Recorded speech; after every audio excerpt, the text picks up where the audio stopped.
Hello, welcome to Edu Magics. Edu Magics में आप सबका स्वागत है। लास्ट क्लास को आगे कंटिन्यू करते हैं। हमारा कंजंक्शन चल रहा था, कंजंक्शन के बारे में हमने पढ़ लिया था। हम इफ और अनलेस के बारे में पढ़ रहे थे। इफ का यूज भी कंडीशन बताने के लिए होता है। इफ का मतलब होता है यदि, और अनलेस का मतलब भी कंडीशन बताने के लिए होता है। इसका मतलब होता है यदि नहीं। अगर कोई पूछता है अनलेस से कैसा सेंस निकलता है, तो अनलेस से सेंस निकलता है इफ प्लस नोट का सेंस। इफ प्लस नोट का सेंस ये कहां से निकलता है? अनलेस से निकलता है। अब देखिए डिफरेंस क्या है इन दोनों में। इफ जो है ना, इफ के साथ सेंटेंस में नोट का यूज हो सकता है, लेकिन अनलेस के साथ सेंटेंस में या जिस क्लोज के साथ अनलेस जुड़ा हुआ है या जिस क्लोज में अनलेस आया हुआ है, उस पर्टिकुलर क्लोज में नो का यूज या सॉरी नोट का यूज नहीं होगा। किसका यूज नहीं होगा? नोट का यूज। अगर आप नोट का यूज कर देते हैं तो क्या होगा? नोट का यूज अगर आपने कर दिया तो नोट प्लस अनलेस ये मिलके सेंटेंस को सुपरफ्लुअस बना देंगे, क्योंकि इसका सेंस भी नोट आ रहा है और ये तो ऑलरेडी नोट है ही। क्योंकि अनलेस में भी नोट है, कहाँ पे? देखो यहाँ पे नोट है अनलेस में। तो इससे इस सेंटेंस का मतलब हो जाता है सुपरफ्लुअस। मतलब एक चीज जरूरत से ज्यादा बार हमने यूज कर ली तो वो ग्रामेटिकली क्या होगा? इनकरेक्ट होगा। अब दूसरी चीज समझते हैं कि अगर अनलेस, अनटिल और इफ, इनका इनका जो यूज होता है ना, यूज होता है वो सिंपल प्रेजेंट टेंस में यूज होता है। इनके साथ विल नहीं आएगा। विल केवल इफ के साथ आ सकता है। वो केवल एक केस में आएगा जब इफ का जो यूज है ना, वो कंडीशन बताने के लिए नहीं, कंडीशन बताने के लिए नहीं, डाउट बताने के लिए किया जाए। डाउट बताने के लिए किया जाए। अभी आगे पढ़ेंगे इसके बारे में कैसे। तो इसके साथ विल का यूज आएगा, और अदरवाइज नहीं तो विल का यूज इसके साथ में नहीं होगा। बाकी अनलेस और अनटिल के साथ विल का यूज नहीं होता है। जैसे एग्जांपल देख लेते हैं। इफ यू विल वर्क, तो ये गलत है, यहाँ पे ये गलत है। इसका राइट जो करेक्ट मीनिंग होगा वो क्या होगा? देखो, इसका जो करेक्ट मीनिंग होगा वो होगा if you work you will succeed. इसका करेक्ट मीनिंग क्या? आप इसको प्रेजेंट सिंपल टेंस में बना के तब जाके यूज करेंगे। अब बात कर लेते हैं अनलेस यू विल वर्क। यहाँ पे इसकी बात कर लेते हैं। तो देखो, जैसा मैंने आपको बताया, इसका जो यूज है यहाँ पे ये भी गलत है विल का, तो यहाँ पे भी आएगा unless you work you will note succeed. इसका मतलब क्या है? जब तक तुम काम नहीं करोगे तब तक तुम सफल नहीं होगे। जब तक तुम काम नहीं करोगे तब तक तुम सफल नहीं होगे। तीसरा एग्जांपल देख लेते हैं। Wait here until I will come. देखो, wait here until I come, I come, यहाँ पे आपका विल जो है वो नहीं आएगा, विल हट जाएगा। जैसा मैंने बताया कि विल का यूज इनके साथ में नहीं होता है। अब एग्जाम में आपके पास क्वेश्चन कैसे आएगा? एग्जाम में आपके पास क्वेश्चन आएगा, वो आपको क्या करेगा? वो आपको एरर दे देगा यहाँ पे। जैसे हम इस पर्टिकुलर सेंटेंस की बात कर लेते हैं। एग्जाम में ये इस सेंटेंस को कैसे पूछेगा? एग्जाम में इस सेंटेंस को ऐसे देगा, wait here until I will come, और बाद में डाल देगा नो एरर। अब आपको यहाँ पे आइडेंटिफाई करना पड़ेगा कि एरर कौन से पार्ट में है। अगर आपके रूल्स क्लियर होंगे ग्रामर के, तो आप समझ जाओगे कि यहाँ पे विल नहीं आएगा। क्यों? क्योंकि अंटिल के साथ में कौन सा टेंस आता है? प्रेजेंट सिंपल टेंस आता है। और विल किसकी हेल्पिंग वर्ब है? ये प्रेजेंट सॉरी फ्यूचर सिंपल की हेल्पिंग वर्ब है। तो यहाँ पे विल का जो यूज है वो इनअप्रोप्रिएट है, ग्रामेटिकली इनकरेक्ट है। तो आप विल को रिमूव कीजिए यहाँ से, तो आई कम, तो ये आपका करेक्ट होगा।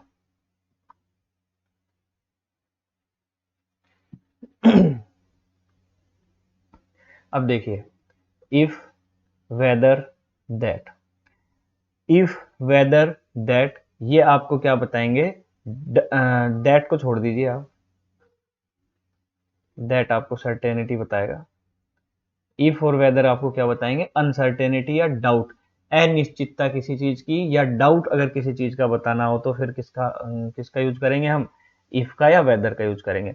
अब देखिए इफ का यूज अगर एज ए कंडीशन हो रहा हो, इफ कंडीशन बताने के लिए कर रहा हो, if you come I will go, अगर तुम आओगे तो मैं जाऊंगा, तो ये तो कंडीशन हो गई कि मेरा जाना किस चीज के ऊपर डिपेंड कर रहा है, इस चीज के ऊपर डिपेंड कर रहा है। यहाँ पे कहीं डाउट दिख रहा है क्या, नहीं।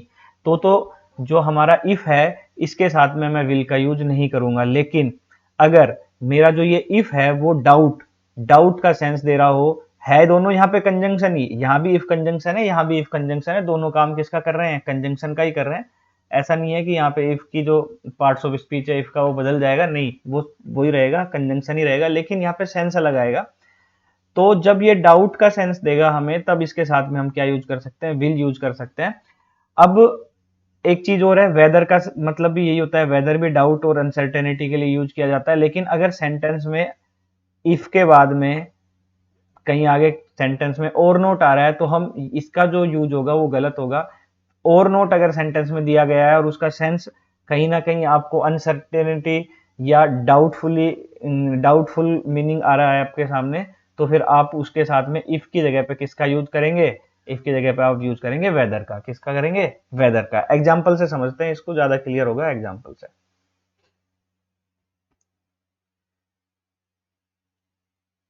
देखिए ये एग्जाम्पल देखते हैं। अब मैंने आपको एक चीज बताई, आई डोंट नो, मैं नहीं जानता, इफ या वेदर ही विल कम, मैं नहीं जानता कि वो आएगा, ही विल कम, मैं नहीं जानता कि वो आएगा। तो वो नहीं जानता जैसा कि उसने पहले बता दिया, तो यहाँ पे क्या है, डाउट है या अनसर्टेनिटी है, वो सर्टेन नहीं है, निश्चित नहीं है इस बात को लेके कि वो आएगा या नहीं आएगा। तो अब यहाँ पे आप इफ या वेदर दोनों का यूज कर सकते हो, दोनों बिल्कुल करेक्ट है। लेकिन अगर मैं बात करता हूं इस वाले सेंटेंस में, आई डोंट नो इफ या वेदर ही विल कम और नोट, मैं नहीं जानता कि वो आएगा या नहीं, तो यहां पे हम केवल वेदर का यूज करेंगे, इसके साथ इफ का यूज नहीं होगा। इफ के साथ में और नोट का यूज नहीं होता है, ये बात ध्यान रखनी है। अब एरर कैसे आएगा, एरर ऐसे ही आएगा, यहां आपको सेक्शन बना के दे देगा वो, और वापस इधर एक सेक्शन दे दिया नो एरर का। अब आपको फाइंड आउट करना है कौन से पर्टिकुलर सेक्शन में एरर है, और जो भी एरर है आप उसको मार्क करोगे कि यहाँ पे एरर हमारा क्या है, यहाँ पे हमारा एरर, मान लो इफ दे दिया उसने, तो अब आपके सामने ये एरर क्या आ गया, इफ वाला एरर आ गया, तो आपको इफ हटाना पड़ेगा, क्या लगाना पड़ेगा, वेदर लगाना पड़ेगा। I know that he will come, देखो अब इसको बाद में करते हैं। अब ये चीज दोनों में क्लियरिटी आ गई कि हम इफ और वेदर का यूज कहाँ करते हैं। अगर सिंपल मीनिंग आ रहा है, दोनों डाउट डाउट बता रहे हैं, और नोट का यूज नहीं हो रहा है, तो दोनों का यूज बिल्कुल अप्रोप्रिएट है, आप दोनों को यूज कर सकते हो, ग्रामेटिकली बिल्कुल सही होगा। लेकिन अगर सेंटेंस में और नोट आया हुआ है तो आप केवल वेदर का यूज करेंगे, इफ का यूज वहां पे आप नहीं करेंगे। अगर आपने वहां पे इफ का यूज किया तो वो बिल्कुल गलत होगा। अब बात कर लेते हैं हम दैट की। दैट क्या दिखाता है आपको, सर्टेनिटी या श्योरिटी। दैट आपको क्या दिखाएगा, सर्टेनिटी या श्योरिटी। मतलब जब भी हमें किसी बात की सर्टेनिटी हो या उसकी श्योरिटी हो या उसके निश्चित होने का आभास हो, तो हम किसका यूज करेंगे, दैट का। जैसे आई नो दैट, अब जो मेरा ये दैट आया, ही विल कम, कि मैं जानता हूं, मतलब 100% जानता हूं, वो डेफिनेट है इस चीज को लेके, वो बिल्कुल श्योर है इस चीज को लेके कि वो आएगा, तो उसने किसका यूज किया है, दैट का। अब बात आती है कंजंक्शन, यहाँ पे इफ वेदर दैट पढ़ क्यों रहे हैं। मान के चलो आपको किसी को कोई बात कहनी है और आप उस चीज को लेके श्योर है बिल्कुल, कि आप मान लो किसी काम को कर लोगे, आपके पापा ने आपको या मम्मी ने आपको कोई काम बताया घर पे कि बेटा बताओ आप ये काम कर लोगे या नहीं कर लोगे। अब आप हिंदी आती है आपको लैंग्वेज, तो आप कह दोगे हाँ मम्मी मैं पक्के से ये काम कर लूंगा या काम कर लूंगी। लेकिन अगर आपको यही बात इंग्लिश में बोलनी हो और आप चाहते हो कि मम्मी पापा तक वही बात पहुंचे जो आप बोलना चाह रहे हो, आप बोलना क्या चाह रहे हो कि मैं पक्के से वो काम कर लूंगा या 100% बिल्कुल मैं वो काम कर लूंगा, लेकिन आपने यूज किसका कर दिया, इफ या वेदर का यूज कर दिया। आपने इफ या वेदर का यूज कर दिया तो आपने क्या क्या ग्रामेटिकली आपने उस सेंटेंस को किस में धकेल दिया, डाउटफुल एक कंडीशन में धकेल दिया। लेकिन आप बताना क्या चाह रहे थे, आप बताना चाह रहे थे सर्टेनिटी। तो उस सर्टेनिटी को बताने के लिए भी हमें बिल्कुल एक एग्जैक्ट वर्ड या एक एग्जैक्ट कंजंक्शन की जरूरत पड़ेगी ना, दो क्लोजेज को जोड़ने के लिए। तो इसलिए हमें ग्रामर की नॉलेज होनी जरूरी है। तो अभी यहाँ पे इसलिए मैं आपको डिफ्रेंशिएट कर करके बता रहा हूँ एक एक चीजों को। तो आई नो ये हमारा एक क्लोज है, ही विल नॉट कम ये हमारा एक क्लोज है, और दोनों क्लोजेज को जो जोड़ रहा है वो हमारा क्या है, कंजंक्शन। वो हमारा क्या है, कंजंक्शन। तो यहाँ पे जो दैट है वो क्या बता रहा है, वो सर्टेनिटी को बता रहा है। अब ये नेक्स्ट एग्जांपल देख लेते हैं। I have few doubts that या वेदर ही विल कम। अब आप में से बहुत सारे बच्चे आंख बंद करके वेदर लगा देंगे, किसको देखेंगे, वो डाउट को देखेंगे कि मुझे डाउट है कि वो आएगा या नहीं आएगा। लेकिन आप उससे पहले फ्यू को देखिए। फ्यू का मतलब होता है ना के बराबर। फ्यू का मतलब क्या होता है, ना के बराबर, कि मुझे ना के बराबर डाउट है कि वो आएगा। अब जब डाउट ना के बराबर है तो सर्टेनिटी ज्यादा होगी, और सर्टेनिटी जहां ज्यादा होगी वहां पे किसका यूज होगा, दैट का यूज होगा, वेदर का यूज नहीं होगा। वेदर का यूज नहीं होगा, वहां पे किसका यूज होगा, दैट का यूज होगा, वेदर का यूज नहीं होगा। अब आगे देखते हैं next example. I have a few doubts that whether he will come. अब अ फ्यू का मतलब क्या होता है, कुछ, कि मुझे कुछ संदेह है इस बात के ऊपर कि वो आएगा। अब जब कुछ डाउट आ गया तो फिर आप दैट को नहीं यूज करोगे, क्योंकि दैट किसके लिए यूज हो रहा है, सर्टेनिटी के लिए। लेकिन अगर आपको कुछ डाउट है तो आप किसका यूज करोगे, वेदर का यूज करोगे।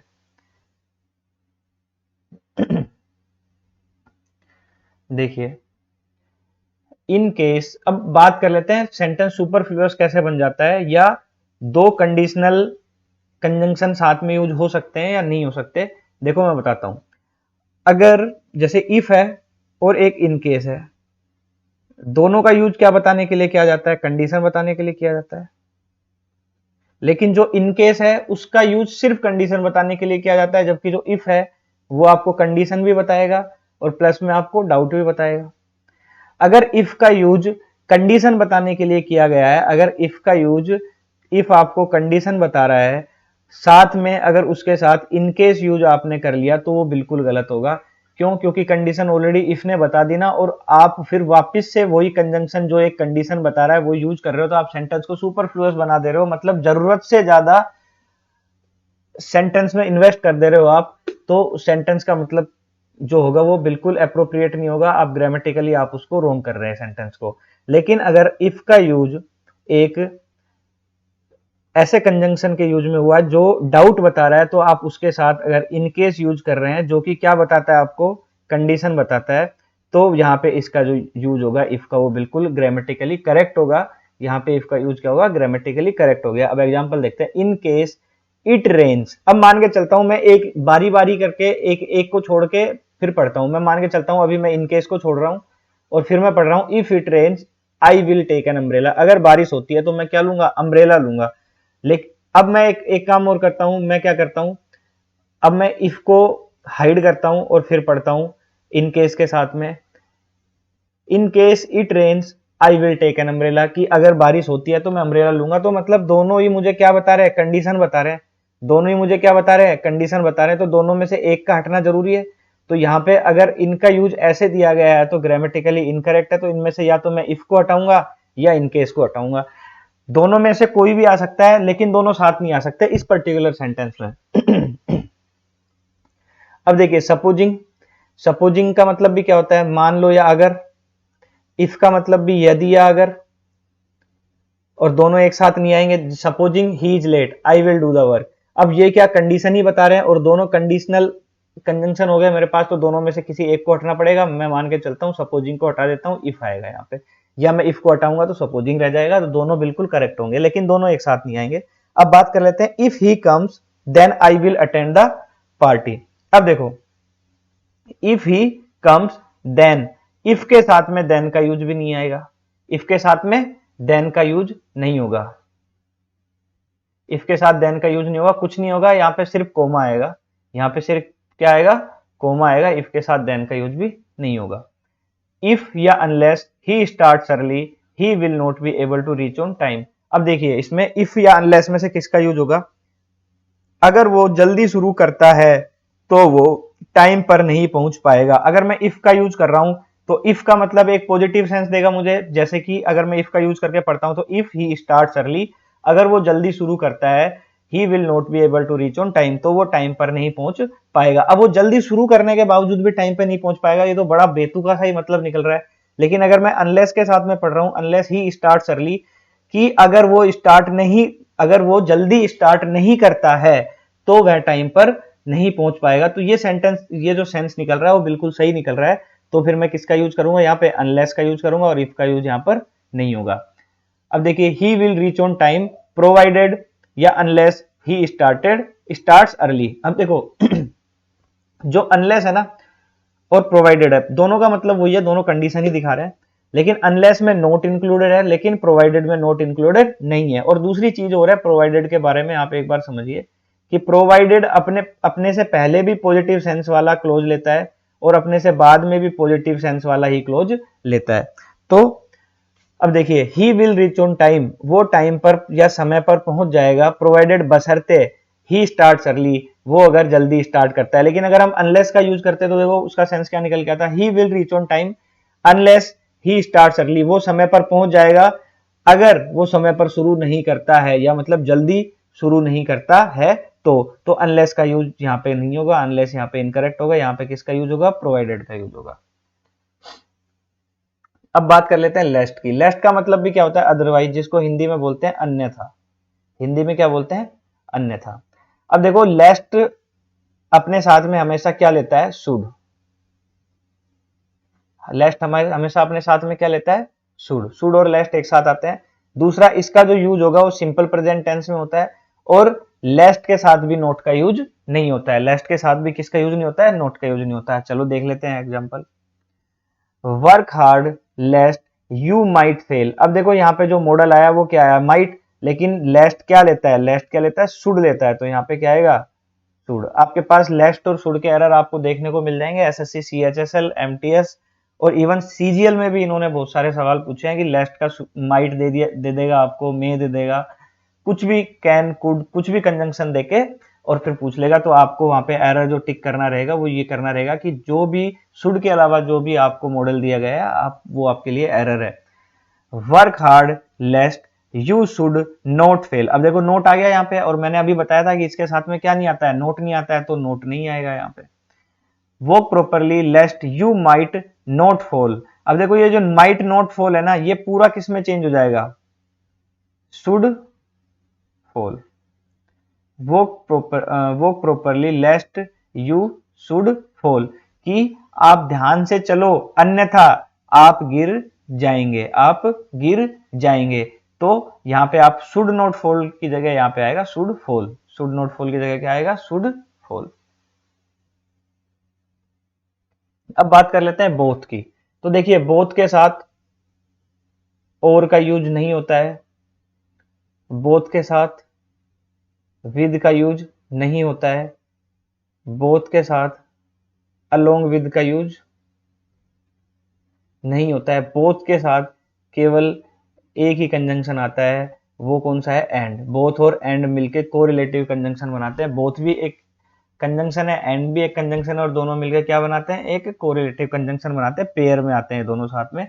इसके अलावा बोथ के अलावा, अगर बोथ के साथ एंड के अलावा अगर कुछ और लगा हुआ है तो ग्रामेटिकली क्या है, वो इनकरेक्ट है। अब बिटवीन की बात कर लेते हैं। तो बिटवीन के साथ भी और का यूज गलत है, और बिटवीन के साथ भी टू का यूज भी गलत है, और बिटवीन के साथ जो यूज होगा वो किसका यूज होगा, एंड का। बिटवीन के साथ किसका यूज होगा, एंड का। अब इनसे रिलेटेड एग्जांपल देख लेते हैं। जैसे बोथ द रिच, ये हमारी नाउन है, अलोंग विद ये हमारा कंजंक्शन है। कंजंक्शन दो सेम चीजों को जोड़ता है। द पुअर ये हमारी क्या है, नाउन है।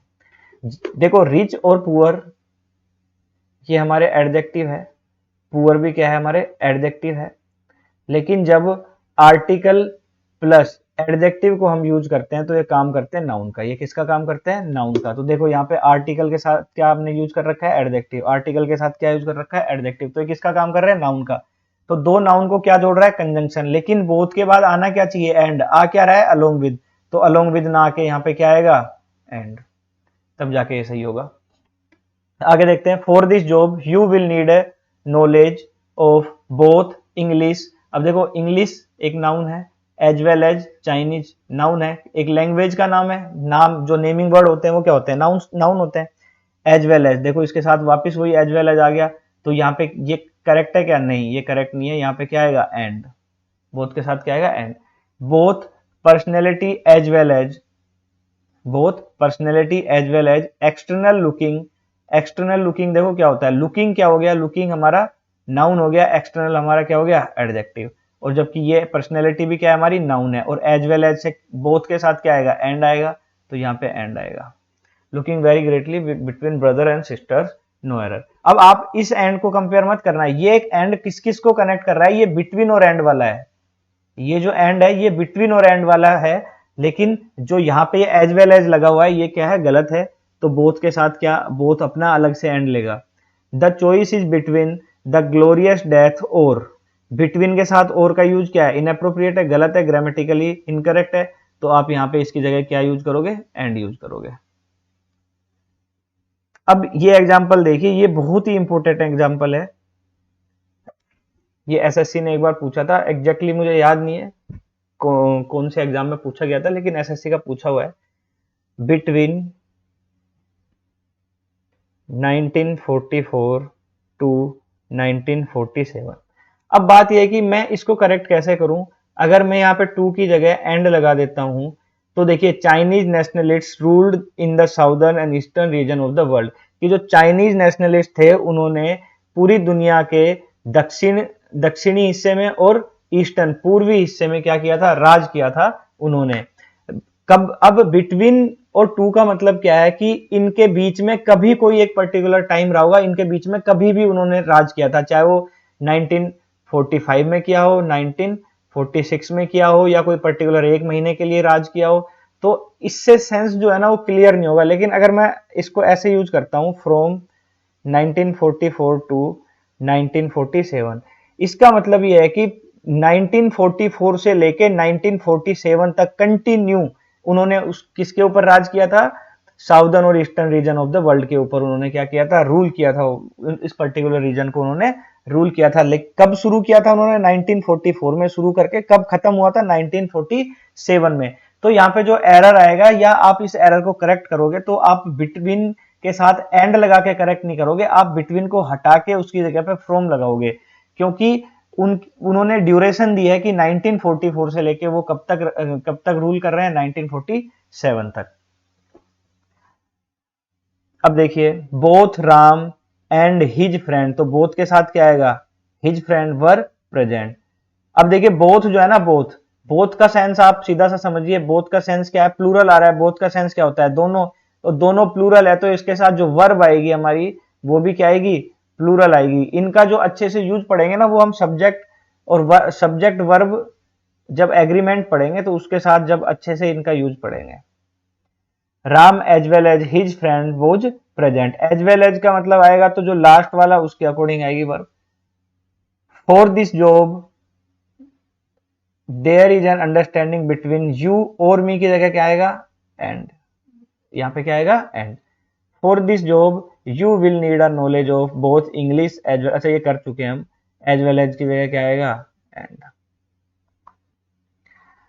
चलो आज के सेशन को यहीं पे खत्म करते हैं, कंजंक्शन थोड़ा सा और बचा हुआ है, उसको नेक्स्ट क्लास में कंप्लीट करने की कोशिश करेंगे। अगर आपको सेशन पसंद आ रहे हैं, हमारी वीडियो लेक्चर्स अगर अच्छे लग रहे हैं, तो आप हमारे चैनल को सब्सक्राइब कर सकते हैं। आप वीडियो देख रहे हैं और चैनल सब्सक्राइब नहीं कर रहे हैं, वीडियो को लाइक नहीं कर रहे हैं, तो इसका मतलब मैं मान के चल रहा हूँ कि आपको मेरा कंटेंट पसंद नहीं आ रहा है। अगर आपकी तरफ से कोई सजेशन हो तो आप कमेंट करके भी मुझे बता सकते हैं कि यहाँ इस पर्टिकुलर फील्ड में इंप्रूवमेंट कीजिए, या कुछ नई चीजें भी लेके आइए, कुछ नया ऐड कीजिए, क्वेश्चन एग्जाम्पल अगर उसमें कोई चेंज करना है तो वो भी बताइए, वो आप मुझे कमेंट के माध्यम से बता सकते हैं। आज के लिए इतना ही, थैंक यू सो मच।